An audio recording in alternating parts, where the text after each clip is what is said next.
तो आजकल एक ट्रेंड, मतलब ट्रेंड क्या है, ईयरफोन का तो टाइम बहुत लोग यूज़ करते हैं, काफ़ी टाइम से यूज़ करते आ रहे हैं ईयरफोन। महंगे ईयरफोन भी आजकल बहुत ज़्यादा बिकने लगे हैं। तो बहुत सारे लोगों में प्रॉब्लम होती है कि ईयरफोन लगाने की वजह से कान में दर्द होता है, और आजकल लोग, आप जिसको देखो उसके कान में ईयरफोन रहता ही है। ईयरफोन हो गया, हेडफोन हो गया, बड्स हो गए, पूरे टाइम कान में रहता ही है। तो इससे कुछ प्रॉब्लम होती है कानों को? कुछ पॉस्चर कानों का भी होता है जो बिगड़ सकता है इससे, जो बहुत घंटों घंटों तक लगा करके रखे रहते बिल्कुल, हैं? आप सही बिल्कुल बात कर रही हैं। हमारी ज्ञानेंद्रियां, आंखें, कान बहुत इंपॉर्टेंट है। दिमाग को मैसेज देती रहती है, हम क्या देख रहे हैं, क्या सुन रहे हैं, इनका कोऑर्डिनेशन रहना बड़ा ज़रूरी है। राइट। हम कान में डाल लेते हैं बिल्कुल नॉइज़ कैंसलेशन वाले हेडफोन हो गए, डाल ईयरफोन्स डालते हो हैं, गए, जिसमें बाहर की आवाज़ सुनाई नहीं देती है, हम सिर्फ चलते रहते हैं। तो ब्रेन को पार्शियल सिग्नल मिल रहे हैं, पूरे सिग्नल मिल रहे हैं। ब्रेन एक्चुअली कन्फ्यूज्ड है, प्रोसेस भी नहीं कर रहा, गाना प्रोसेस करे, रास्ता प्रोसेस करे, क्या पढ़ा। आप पढ़ते हैं बच्चे, ईयरफोन गाना बज रहा है और पढ़ते हैं, तो ब्रेन को आप पूरा सिग्नल दे नहीं रहे हैं, पूरा डाटा नहीं दे रहे हैं।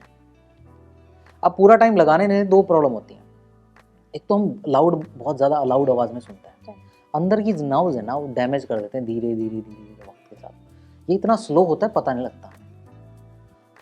जब हम पार्शियल, हमें हियरिंग लॉस होता है, जब डॉक्टर बोलता है कि आपकी नसें काम नहीं करी, तब पता लगता है। दूसरा टिनाइटस होता है, मतलब आपने ईयरफोन पूरा दिन लगाया, आपका किसी तरीके का काम था, फ़ोन था, आप पढ़ाई कर रहे थे, रात को आपको घंटियाँ बज रही हैं कानों में, सूं सूं की आवाज़ आती है। अच्छा, हाँ, ये जो आती है चीज़ अच्छी चीज़ नहीं है। टिनाइटस बोलते हैं इसको, ये बीमारी है। ओके, तो जो आपने, अगर ये प्रॉब्लम कॉमन है, तो मतलब बार बार हो रही है तब? हाँ, मतलब अगर एक्सेसिवली यूज़ कर लिया आपने, तो देयर माइट हैव चांसेस कि आपको टिनाइटस बन सकता है। सीटी जैसी जो आवाज़ आती सीटी सीटी सुनता रहेगा, आपका कान रेस्ट में नहीं रहेगा। तो ये एक धीमी साइन है, अलर्ट हो जाइए अगर आपको भी इस तरह की सीटी सीटी वाली आवाज़ सुनाई दे रही है तो। हाँ। तीसरा, इन्फेक्शन होने के चांसेस ज़्यादा है, ओके। क्योंकि उसमें डेड सेल है, आपने निकाला डाल लिया। डेड सेल पे क्या होगा, बैक्टीरिया वायरसेस ग्रो करेंगे, आप उनको जगह रह देना इंटर कान में अंदर जाने का, फंगस बन जाएगा। तीसरा, ब्रेन उतना अलर्ट नहीं होता, सबसे ज़्यादा मैंने जैसे बताया, तो ब्रेन के लिए भी वो सही नहीं है, ब्रेन के डेवलपमेंटल के लिए, एनालिसिस के लिए वो सही नहीं है।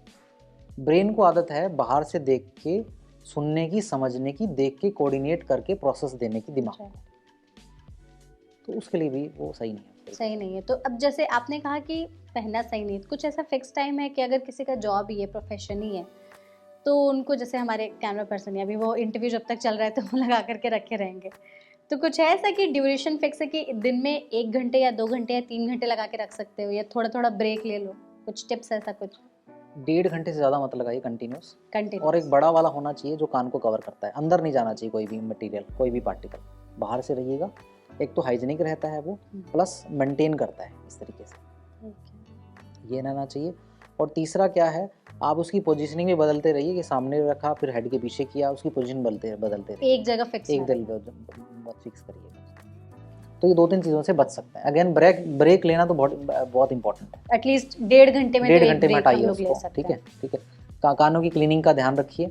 अगर आपको फंगस है, सुनाई नहीं दे रहा, तो एक बार इमीडिएटली ईएनटी से जाके ज़रूर सलाह लीजिए। वैक्स बनता है तो वैक्स ईएनटी डॉक्टर के पास जाके ही क्लीनिंग कराइए, देसी वालों के पास नहीं। ओके ये चीज़ों का ध्यान रखना ज़रूरी है।